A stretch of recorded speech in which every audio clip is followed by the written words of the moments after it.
mahasiswi pertama kali membawa pacar pulang untuk bertemu orang tua. Tanpa diduga, saat orang tua membuka pintu, malah terkejut dengan penampilan pria itu. Terlihat pria itu berwajah jelek, seperti pengemis. Tetapi di depan kedua orang tua, dia bertingkah sombong, seperti tuan besar. Bahkan saat masuk dan mengganti sandal, harus digantikan oleh gadis itu sendiri. Setelah masuk, sama sekali tidak ada sopan santun. Bilang kalau bukan karena gadis itu memohon padanya, tidak akan pernah datang ke tempat terkutuk ini. Setelah orang tua mendengar, sama sekali tidak bisa mengerti. Gadis ini kenapa sampai bisa menyukai kepala babi yang begitu sombong. Padahal tidak tahu, alasan gadis itu melakukan ini sebenarnya sedang merencanakan sesuatu yang besar. Kemudian pria itu berkata setelah menikah, orang tuanya akan datang untuk tinggal. Menyuruh orang tua gadis itu segera pindah. Dan hanya jika gadis itu melahirkan anak laki-laki, baru memenuhi syarat untuk menjadi istrinya. Setelah mendengar itu, sang ayah langsung murka, ingin mengusir pria itu. Tetapi gadis itu malah menghalangi di tengah, membela pria itu. Chen Qiang adalah kekasihku. Aku tidak mengizinkanmu memperlakukannya seperti ini. Kekasih omong kosong. Dia mau menikahimu, kecuali aku mati.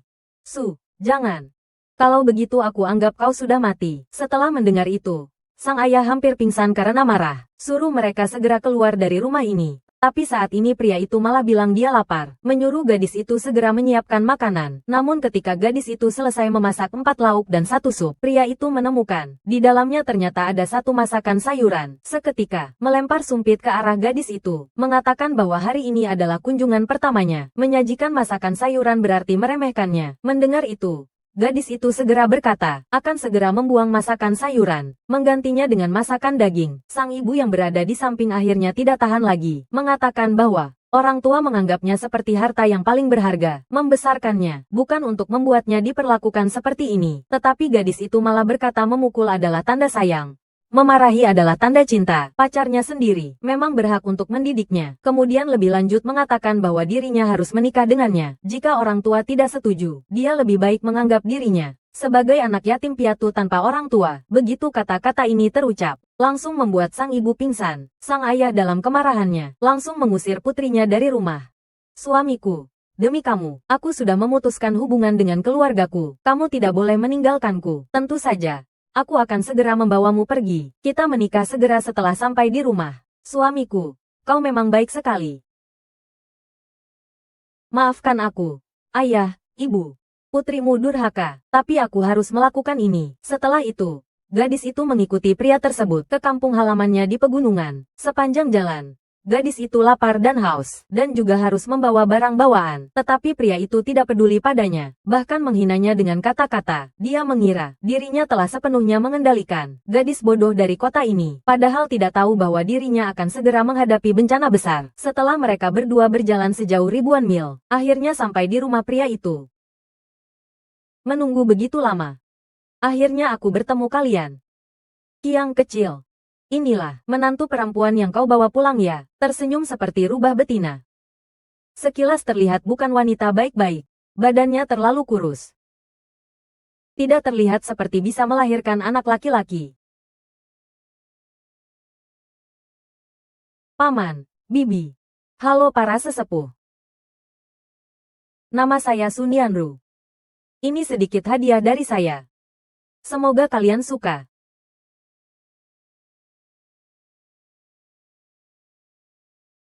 Letakkan saja barang-barangnya di sini. Jangan menghalangi pandangan di sini. Cepat pergi bekerja. Bekerja. Bekerja apa?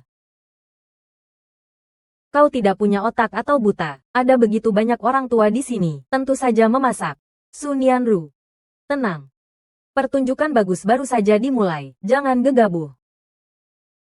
Maaf. Ini pertama kalinya aku ke sini. Belum terlalu mengerti aturan. Mohon dimaafkan oleh para sesepuh. Ku bilang padamu, ingin masuk ke rumah kami, harus menghilangkan kebiasaanmu yang manja dari kota. Ubah untukku, kalau tidak, kau bahkan lebih buruk dari anjing. Mengerti? Aku mengerti.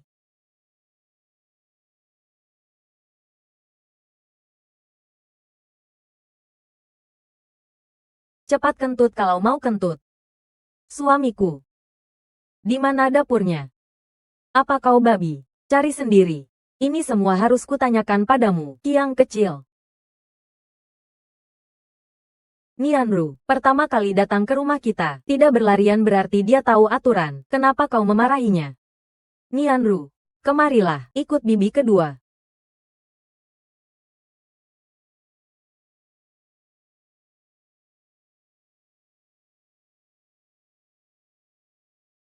Bibi kedua, kau sedang mendengarkan apa? Set. Perempuan memang harus dididik, betul sekali. Kiang kecil, akhirnya kau seperti kakakmu, seperti dulu. Tahun itu, kakakmu adalah orang pertama yang membawa pulang mahasiswi dari kota, kebanggaan desa kita. Kau harus belajar darinya dengan baik. Tenang saja, paman kedua, aku tidak akan mempermalukan kakakku. Kakakmu bernasib buruk, dibunuh oleh wanita jalang. Jika dia masih hidup, mungkin tahun ini cucuku akan membawa pulang istri. Nianru. Nianru. Tadi penampilan keluarga Chen, kau juga melihatnya. Mereka semua bukan orang baik. Selagi masih ada kesempatan, kau harus segera lari. Hah? Bibi kedua, apa yang kau bicarakan? Keluarga Chen itu, semuanya iblis pemakan manusia. Jika kau tidak ingin sepertiku, hidup lebih buruk dari babi atau anjing, maka ikutlah denganku. Pergi kemana? Aku tahu ada jalan kecil di belakang gunung. Jika kau berhasil keluar, ingatlah untuk melaporkan ke polisi untukku. Hubungi keluargaku. Aku sudah lebih dari 20 tahun, tidak bertemu keluargaku. Ayo, ayo, ayo. Kalian, mau kemana? Kami.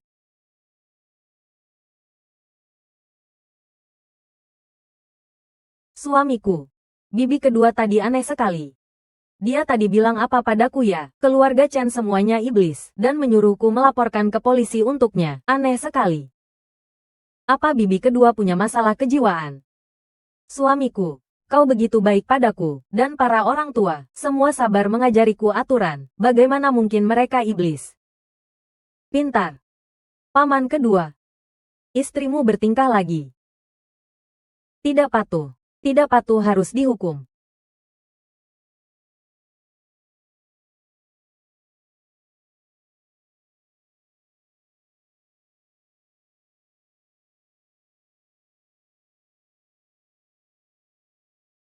Pergi.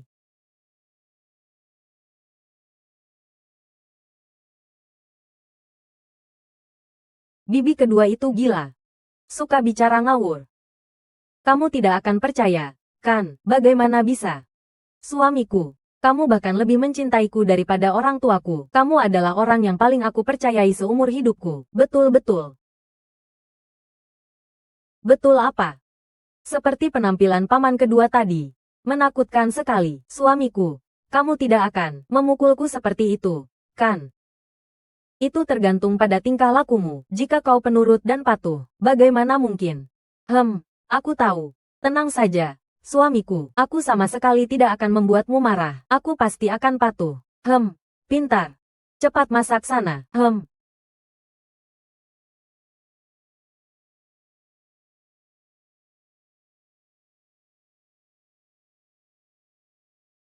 Awasi orang itu.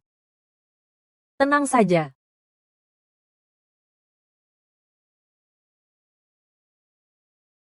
Ah. Ah.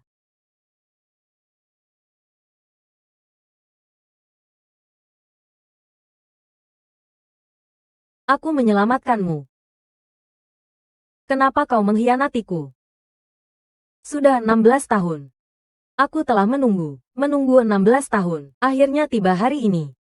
Coba tebak kenapa?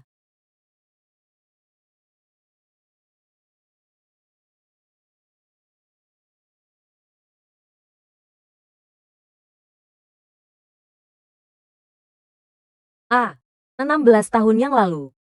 Kau juga menggunakan cara yang sama, menipu gadis lain. Benar, kan? Kau, kakak.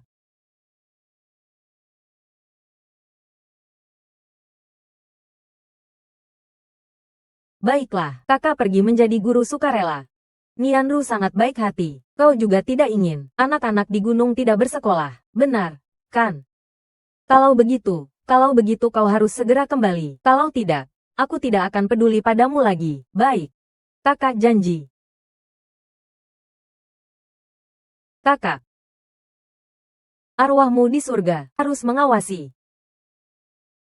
Lihat adikmu untukmu. Menuntut keadilan.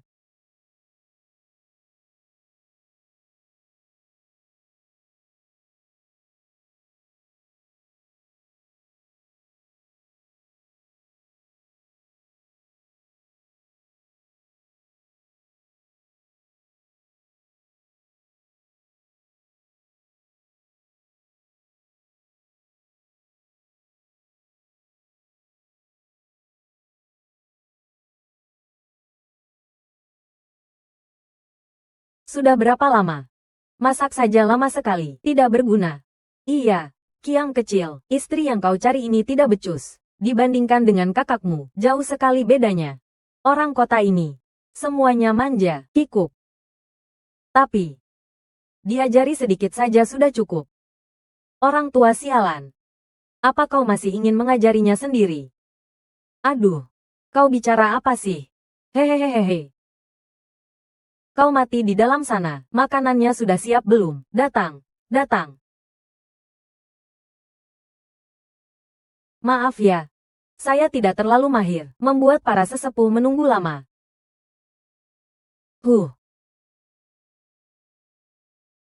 Suamiku, apa aku melakukan kesalahan? Masih berani bertanya, sudah kubilang berapa kali, datang ke rumah kami harus mengikuti aturan. Aturan bahwa perempuan tidak boleh duduk di meja makan, juga tidak mengerti. Suamiku, maafkan aku salah. Kalau begitu cepat pergi.